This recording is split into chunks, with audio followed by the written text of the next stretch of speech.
What's up, everybody? This is your boy, the Dread Man, representing WWG, the Wrestle with Greatest podcast. Now that it's been a week, I've had time to digest it, rewatch it. Now I'm going to give you guys the top 5 matches of WrestleMania 41. Now, I'm basing this off of the quality of the match, the chemistry that all the competitors had with each other, the entrances, and the overall presentation. But without further ado, my number 5 pick is Jacob Fatu versus LA Knight. The match was very well wrestled. The spots were great, especially that reverse moonsault to the BFT. That required split second timing. Good job from LA Knight and Jacob Fatu.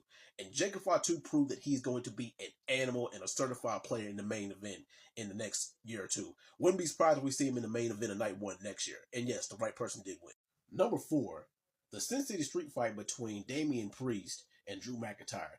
I think this is one of the more underrated matches in the card, and I didn't think it'd get enough love for what we got. And I think we got something spectacular.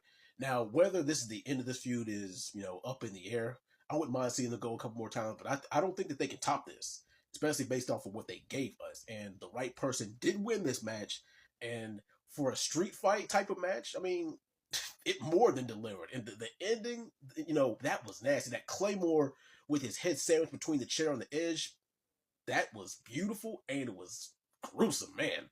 But yeah, those guys put on. That's my number 4 pick. Number 3, the Fatal 4-Way IC title match between Braun Breaker, Penta, Finn Balor, and Dominic Mysterio. Whew. I don't think this year you will ever hear a heel get a face type of reaction like Dominic Mysterio did. Man, and the spots in these matches, like the chemistry that all 4 of these guys had in the match was next level type of ish. Now, my prediction, I said that Dom was going to go over and win the title. I wanted Finn to win, but maybe they got something bigger planned for him down the road, especially with the Judgment Day collapsing. Penta, he's going to get his eventually. It wouldn't be surprised if he's the next holder of the Aussie title, probably by maybe SummerSlam or something like that, but we'll see about that. And Braun Breaker, we all know he's getting pushed to the moon. He's on the bigger and better things, but, this, if I had to give it a star rating, I would give it maybe a 4.25 out of 5. But I think overall, when I did my rating on a scale of 1 to 10, I gave it an 8 out of 10. My number 2 match of WrestleMania 41. What's that phrase that the IWC like to say? This is cinema. Mwah. And this was my first 5-star rating, 10 out of 10 rating of the night. The triple threat match between Roman Reigns, Seth freaking Rollins, and CM Punk. Now, I wanted CM Punk to go over, but I think choosing him to not go over this match, I think it furthers the plot of the story because now he has something else to work for. My only real gripe with that is how many more WrestleMania main events is he going to get? We know Roman's going to be in the main event of WrestleMania at least 2 or 3 times before his career over, maybe even another title run. But this match was brilliantly wrestled. Like, the chemistry that these 3 had with each other, despite them kayfabe having a grudge match, beef, and hate with each other. And guess what? You can use that grudge match to sell the fight. This match didn't need a title. And I think that this match having a title kind of would have put a damper on it a little bit more if you ask me. But what we all came for was the ending. And the underlying story was, where does Paul Heyman's allegiance lie? Yes, he's considered Roman Reigns' wise man, but he owed CM Punk that favor for helping the bloodline at War Games. And then Seth freaking Rollins pretty much was like, well, I'm going to save your ass by not stomping your head in, so now you owe me a favor. And lo and behold, Paul Heyman turned on both CM Punk and Roman Reigns. And it was beautiful. And the thing is, you want to know how you know it's beautiful? Is when the crowd is legit mad and angry at you. And everybody, and you just said, Paul Heyman, you SOB.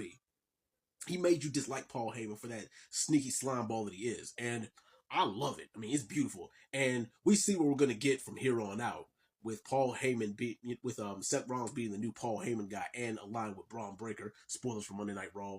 But yes, this was 5 stars in my opinion. And my number 1 pick for the best match of WrestleMania 41. The triple threat match between Io Sky, Rhea Ripley, and Bianca Belair. My only gripe or complaint, and the general consensus will agree with this too, is that this probably should have main evented night 1 or been some kind of main event. Hell, they wouldn't even been mad if it main evented over John Cena and Cody Rhodes. But this is how you put on a clinic. This was a 10 out of 10 match to me. 5-star. It was greatly wrestled. The chemistry that these girls had, the storytelling, and A lot of people said that the right girl won. Io Sky winning was the right choice. I said that my head is gonna pick Io, but my heart picked Bianca. But there's more that you can do with Bianca and Rhea losing as opposed to Io Sky losing the match. Because it's like, well, if Io loses the title here to either Rhea Ripley or Bianca, then where does she go from here? Now she has more things to work for. She has more feuds that's open to her now that she's the champion. Hell, she can work with some of the NXT girls. She can maybe work with she can probably do a program with Liv Morgan. She can probably do a program with oh, another good one would be Alexa Bliss if they decide to throw her back into the fray. And Bianca Belair is legit injured. She's going to be out for, I think, 3 to 4 weeks. I think she broke her hand, broke a couple of fingers on her hands. But yeah, I mean, and of course she still had that storyline going on with her being in the middle of the Naomi and Jade Cargill thing. I don't know if they put that to bed yet, but we'll see about that. But I think that this is probably going to lead to Bianca Belair heel turn somewhere down the line. And Rhea is arguably the most over female wrestler in the damn company. So you can just stick her wherever and the fans will be happy. But yeah, guys, those are my top 5 matches for WrestleMania weekend.